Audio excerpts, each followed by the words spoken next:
महाराष्ट्र सरकार ने कर्नाटक के साथ सीमा विवाद पर कानूनी दल के साथ समन्वय की जिम्मेदारी 2 मंत्रियों को सौंपी है। ये बहुत ही बड़ा विवाद है, बहुत पुराना विवाद है। महाराष्ट्र कर्नाटक सीमा विवाद के मामले में एकनाथ शिंदे की सरकार ने बड़ा फैसला लिया है। एकनाथ शिंदे नीत सरकार ने महाराष्ट्र और कर्नाटक के बीच सीमा विवाद पर अदालती मामले के संबंध में कानूनी टीम के साथ समन्वय करने की जिम्मेदारी सोमवार को 2 मंत्रियों चंद्रकांत पाटिल और शंभूराज देसाई को सौंपी है। मुख्यमंत्री शिंदे ने यह घोषणा भी की कि स्वतंत्रता सेनानी पेंशन योजना का लाभ उन क्षेत्र के लोगों को भी मिलेगा जिन पर महाराष्ट्र दावा करता है, लेकिन वो महाराष्ट्र के प्रशासनिक नियंत्रण में है। अब कई ऐसे ज़िले हैं जिन पर महाराष्ट्र का दावा रहा है और कर्नाटक और महाराष्ट्र के बीच में सीमा विवाद बहुत पुराना रहा है। शिंदे ने यह भी कहा कि उनकी सरकार महात्मा फुले जन आरोग्य योजना का लाभ इन क्षेत्रों के लोगों को भी देने के पक्ष में है। महाराष्ट्र के लोगों के लिए जो सुविधाएं बनाई गई हैं, जो योजनाएं बनाई गई हैं, वो कर्नाटक के इन जगहों पर जहां पर महाराष्ट्र अपना दावा करता रहा है, रहने वाले लोगों को ये सुविधाएं दी जाएंगी। ये बात शिंदे कह रहे हैं, बहुत महत्वपूर्ण बात है। महाराष्ट्र 1960 में अपनी स्थापना के समय से ही बेलगाम जिले और 80 अन्य मराठी भाषी गाँवों के दर्जे को लेकर कर्नाटक के साथ विवाद में उलझा हुआ है। ये सभी क्षेत्र कर्नाटक के प्रशासनिक नियंत्रण में अभी आते हैं। फिलहाल इस मौजूदा मामले के संबंध में बैठक के बाद सीएम शिंदे ने कहा, दिवंगत बाला साहब ठाकरे बेलगाम को महाराष्ट्र का हिस्सा बनाने की राज्य की मांग के सदैव कट्टर समर्थक थे। हमने इस मुद्दे का हल करने पर अपना ध्यान केंद्रित किया है। यदि जरूरत पड़ी तो वकीलों की संख्या बढ़ाई जाएगी। हम इस संबंध में शीघ्र ही प्रधानमंत्री नरेंद्र मोदी और केंद्रीय गृह मंत्री अमित शाह से भी मुलाकात करेंगे।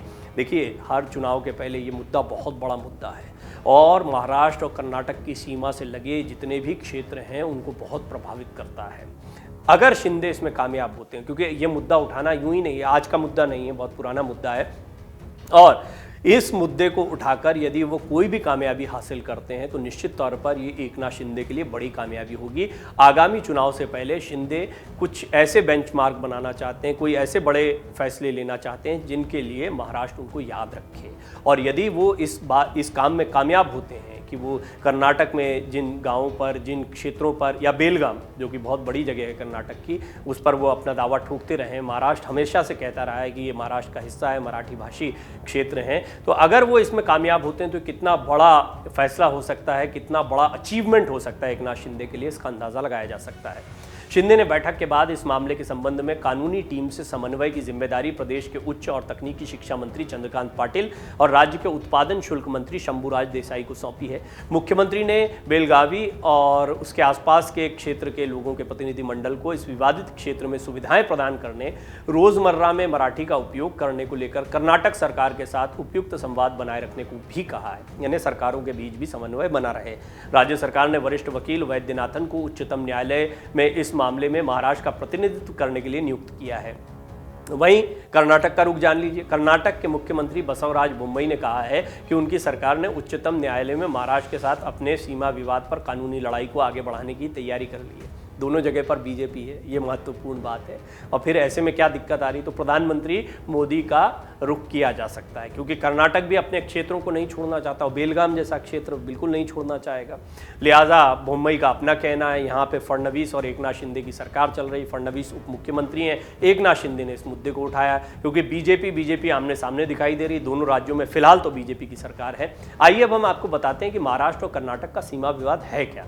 महाराष्ट्र और कर्नाटक राज्यों के बीच में बेलगावी, खानापुर, निपानी, नंदगाड़ और कारवार की सीमा को लेकर विवाद बहुत लंबे समय से रहा है। भाषाई आधार पर साल 1956 में राज्यों के पुनर्गठन के दौरान महाराष्ट्र के कुछ नेताओं ने मराठी भाषी बेलगावी सिटी, खानापुरा, निप्पानी, नांदगाड़ और कारवार को महाराष्ट्र का हिस्सा बनाने की मांग की थी। आगे चलकर जब ये मामला बढ़ा तो केंद्र सरकार ने सुप्रीम कोर्ट के पूर्व मुख्य न्यायाधीश मेहर चंद महाजन के नेतृत्व में एक आयोग का गठन करने का फैसला किया। इसको लेकर कर्नाटक में विवाद शुरू हो गया और कर्नाटक को तब मैसूर कहा जाता था।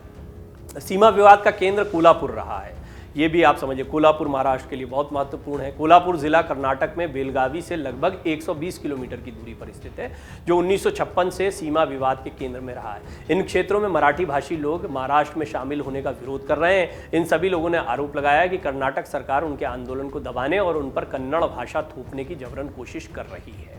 वो मराठी बोलते हैं, मराठी में काम होता है। और यहाँ पर एकनाथ शिंदे भी ये कह रहे हैं कि जो मराठी भाषी लोग हैं और मराठी बोलने वाले क्षेत्र हैं उनको महाराष्ट्र का हिस्सा माना जाए। इसको लेकर वो प्रधानमंत्री नरेंद्र मोदी और गृह मंत्री अमित शाह से भी मुलाकात करेंगे। 2 मंत्रियों को इसकी जिम्मेदारी सौंप दी गई है कि वो इसका समन्वय करें इस पूरे घटनाक्रम का। तो ये बहुत पुराना मुद्दा है, मामला है। दोनों जगह फिलहाल बीजेपी की सरकार है, ये भी कहा जा सकता है। महाराष्ट्र में भी बीजेपी और एकनाथ शिंदे की ही सरकार चल रही है। बम्बई जो है उनके नेतृत्व में बीजेपी की सरकार कर्नाटक में चल रही है। तो देखना होगा कि क्या आगामी चुनाव के पहले इस पर कोई फैसला आता है या केंद्र सरकार इसमें इंटरवीन करती है। बहुत बड़ा मुद्दा साबित हो सकता है आगामी चुनाव के पहले। डाउनलोड करें अमर उजाला ऐप और पाएं खबरें लगातार। अगर आप ये वीडियो YouTube पर देख रहे हैं तो हमारे चैनल को सब्सक्राइब करें और बेल आइकन को दबाना ना भूलें। अगर आप Facebook पर ये वीडियो देख रहे हैं तो हमारे पेज को लाइक करें।